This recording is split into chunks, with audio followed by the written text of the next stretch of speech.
ಬೆಂಗಳೂರು ಕೇಂದ್ರದಲ್ಲಿ ಚುನಾವಣಾ ಅಕ್ರಮದ ಆರೋಪದ ವಿಚಾರಕ್ಕೆ ಸಂಬಂಧಪಟ್ಟಂತೆ ಸಮಜಾಯಿಷಿಯನ್ನು ಕೊಡುವುದಕ್ಕೆ ಚುನಾವಣಾ ಆಯೋಗ ಕೂಡ ರೆಡಿಯಾಗಿದೆ ಅನ್ನುವಂತಹ ವಿಚಾರ. ಮಧ್ಯಾಹ್ನ 1 ರಿಂದ 3 ಗಂಟೆವರೆಗೂ ಕೂಡ ರಾಹುಲ್ ಗಾಂಧಿ ಅವರಿಗೆ ಟೈಮ್ ಅನ್ನು ಕೊಟ್ಟಿದೆ.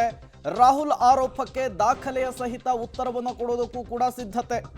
ದಾಖಲೆಯ ಸಹಿತ ಚರ್ಚೆಗೆ ಮುಂದಾಗ್ತಾರಾ ರಾಹುಲ್ ಗಾಂಧಿ ಅನ್ನೋದು ಈಗಿರುವಂತಹ ಪ್ರಶ್ನೆ. ಪ್ರೊಟೆಸ್ಟ್ ಬಳಿಕ ಚುನಾವಣಾ ಆಯೋಗಕ್ಕೆ ರಾಹುಲ್ ಗಾಂಧಿ ಭೇಟಿ ಕೊಡುವಂತಹ ಸಾಧ್ಯತೆ ಇದೆ.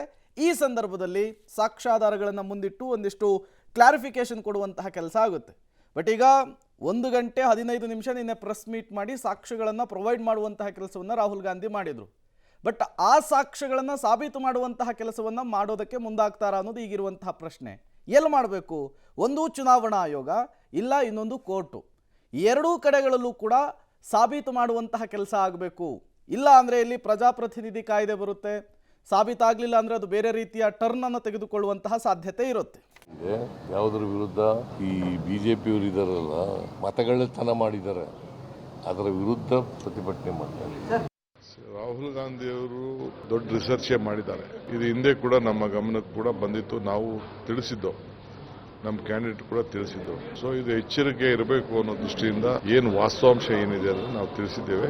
ನಮ್ಮ ಹೋರಾಟ ಮುಂದುವರಿಸ್ತೇವೆ. ಎಲೆಕ್ಷನ್ ಕಮಿಷನ್ ಅದನ್ನ ಬಹಳ ಡೀಪ್ ಆಗಿ ಪ್ರತಿಯೊಂದು ಅಲಿಗೇಷನ್ ಅಲ್ಲೂ ಗಮನಿಸಿದ್ರೆ ಇಂಥ ಪ್ರಾಬ್ಲಮ್ ಬರುವುದಿಲ್ಲ. ಸೊ ನಾವು ಆ ಒಂದು ಸಂಸ್ಥೆ ನ್ಯಾಯ ಕೊಡಬೇಕಾದಂತ ಒಂದು ಸಂಸ್ಥೆ. ಸೊ ಆ ಸಂಸ್ಥೆಯಿಂದ ಅನ್ಯಾಯ ಆಗಬಾರದು ಅನ್ನೋ ದೃಷ್ಟಿಯಿಂದ ನಾವು ಯಾವ ರೀತಿ ರಾಜಕೀಯದ ಪ್ರೇರಿತವಾಗಿ ಇವೆಲ್ಲ ನಡೀಬಾರದು ಅನ್ನೋ ದೃಷ್ಟಿಯಿಂದ ನಾವು ಹೋರಾಟವನ್ನ ಮಾಡ್ತಾ ಇದ್ದೀವಿ. ನಾವು ಕಾಂಗ್ರೆಸ್ನವರು ಹಿಟ್ ಅಂಡ್ ರನ್ ಮಾಡೋರಲ್ಲ. ಪುರಾವೆಗಳು ತಮ್ಮ ಮುಂದೆ ಇಡ್ತೀವಿ, ದಾಖಲೆಗಳು ತಮ್ಮ ಮುಂದೆ ಇಡ್ತೀವಿ, ತಾವೇ ತೀರ್ಮಾನ ತಗೊಳ್ಳಿ. ಬಿಜೆಪಿ ಅವ್ರು ಯಾಕ್ರಿ ಎಲೆಕ್ಷನ್ ಕಮಿಷನ್ ಸ್ಪೋಕ್ಸ್ ಪರ್ಸನ್ ಆಗಿದ್ದಾರೆ?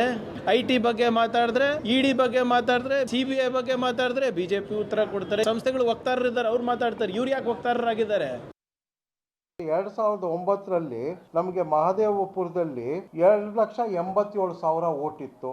ಕಳೆದ ಬಾರಿಗಿನ ನನಗೆ ಈ ಸತಿ ಜಾಸ್ತಿ ಕೂಡ ಲೀಡ್ ಬಂದಿದೆ. ಯಾಕೆ ಅಂತ ಹೇಳಿದ್ರೆ ಮತದಾರರು ಕೂಡ ಜಾಸ್ತಿ ಆಗಿದ್ದಾರೆ. ಇವತ್ತು ಮಹದೇವಪುರದ ಮೇಲೆ ರಾಹುಲ್ ಗಾಂಧಿ ಅವರಿಗೆ ಡೌಟ್ ಇದ್ದರೆ ಸರ್ವಜ್ಞ ನಗರದಲ್ಲೂ ಕೂಡ 40,000 ಮತದಾರರು ಜಾಸ್ತಿ ಆಗಿ 75,000ಕ್ಕೆ ಲೀಡ್ ಹೋಗಿದೆ ಕಾಂಗ್ರೆಸ್. ಅಲ್ಲಿ ಕೂಡ ಅವ್ರಿಗೆ ಡೌಟ್ ಬರಬೇಕಾಗುತ್ತೆ. 2024ರಲ್ಲಿ ಯಾರ್ದು ಸರ್ಕಾರ ಇದ್ದಿದ್ದು? ಇವತ್ತು ಎಲೆಕ್ಷನ್ ಕಮಿಷನ್ ಎಲೆಕ್ಟ್ರೋಲ್ ಮಾಡಲಿಕ್ಕೆ ಕೂಡ ರಾಜ್ಯ ಸರ್ಕಾರದ ಒಂದು ಅಫಿಷಿಯಲ್ಸ್ ತಗೊಂಡೇ ಮಾಡೋವಂಥದ್ದು. ಇವತ್ತು ಏನಾನ ಆಗಿದ್ರು ಕೂಡ ಅವರೇ ಹೊಣೆ ಆಗಬೇಕಲ್ಲ. ಅದಕ್ಕೆ ಒಂದೇ ಒಂದು ಕಾಂಗ್ರೆಸ್ ಸೀಟ್ ಇತ್ತು MP, ಇವತ್ತು 9 ಹೆಂಗೆ ಬಂತು? ಅಲ್ಲ, ಅದು ಕೊಡ್ತಾ ಇಲ್ಲ ಅಂದ್ರೆ ಅವ್ರು ಎಲೆಕ್ಷನ್ ಕಮಿಷನ್ನ ಕೇಳಲಿ. ರಾಹುಲ್ ಗಾಂಧಿ ಅವರ ಅಣುಬಾಂಬು ಶಿವಕಾಶಿಯಲ್ಲಿ ತಯಾರಾಗಿದ್ದು ಅನ್ನುವಂಥದ್ದು ಸ್ಪಷ್ಟ ಆಗಿದೆ. ವಿಧಾನಸಭಾ ಚುನಾವಣೆಯ ಸಂದರ್ಭದಲ್ಲಿ ಈ ಮತದಾರರ ಪಟ್ಟಿಯ ಲೋಪದೋಷಗಳು ಕಾಣಲಿಲ್ಲ. ಈಗ ಲೋಕಸಭಾ ಸಂದರ್ಭದಲ್ಲಿ ಇದರ ಲೋಪದೋಷಗಳು ನಿಮ್ಗೆ ಹೆಂಗ್ ಕಾಣುತ್ತೆ? ಮತದಾರ ಪಟ್ಟಿಯನ್ನು ಇವರು ನೋಡೋದಿಲ್ಲ, ಮತದಾನ ಪ್ರಕ್ರಿಯೆ ಬಗ್ಗೆಯೂ ವಿಶ್ವಾಸ ಇಲ್ಲ, ಮತದಾರ ಬಗ್ಗೆಯೂ ಕೂಡ ವಿಶ್ವಾಸ ಇಲ್ಲ. ಈ ರೀತಿಯಾದಂಥ ಪರಿಸ್ಥಿತಿ ಇವತ್ತು ರಾಹುಲ್ ಗಾಂಧಿ ಕಾಂಗ್ರೆಸ್ಗೆ ಇವತ್ತು ಅನಿಸಿದೆ. ಒಂದೇ ಮತದಾನ ಪಟ್ಟಿ ಇರಲಿ, 1 ನೇಷನ್ 1 ಎಲೆಕ್ಷನ್ ಇದ್ರೆ ಒಂದೇ ಮತದಾನದ ಪಟ್ಟಿ ಇರುತ್ತೆ, ಎಲ್ಲವೂ ಕೂಡ ಸುಲಲಿತವಾಗಿ ನಡೀಲಿಕ್ಕೆ ಸಾಧ್ಯ ಇದೆ. 1 ನೇಷನ್ 1 ಎಲೆಕ್ಷನ್ ನೀವು ಒಪ್ಕೊಳ್ಳಿ, ಅವು ಎಲ್ಲದೂ ಕೂಡ ಸರಿಯಾಗಲಿಕ್ಕೆ ಕಾರಣ ಆಗುತ್ತೆ. ಇದು ನೆಗೆಟಿವ್ ಪೊಲಿಟಿಕ್ಸು. ಏನಂದರೆ ಕಾಂಗ್ರೆಸ್ ಇನ್ನೂ ಬದುಕಿದ್ದೀವಿ ಈ ದೇಶದಲ್ಲಿ ಅಂತ ತೋರಿಸೋ ಒಂದು ವ್ಯವಸ್ಥೆಯೇ ಹೊರತು ಬೇರೆ ಏನೂ ಅಲ್ಲ. ಮತಗಳ್ಳತನ ಆಗಿದ್ದಿದ್ರೆ 136 ಸೀಟ್ ನೀವು ಬರ್ತಿದ್ರಾ? ನಿಮಗೆ ಮುಖ ನೋಡಲಾರ್ದಂಥ ಪರಿಸ್ಥಿತಿ ಇದೆಯೋ?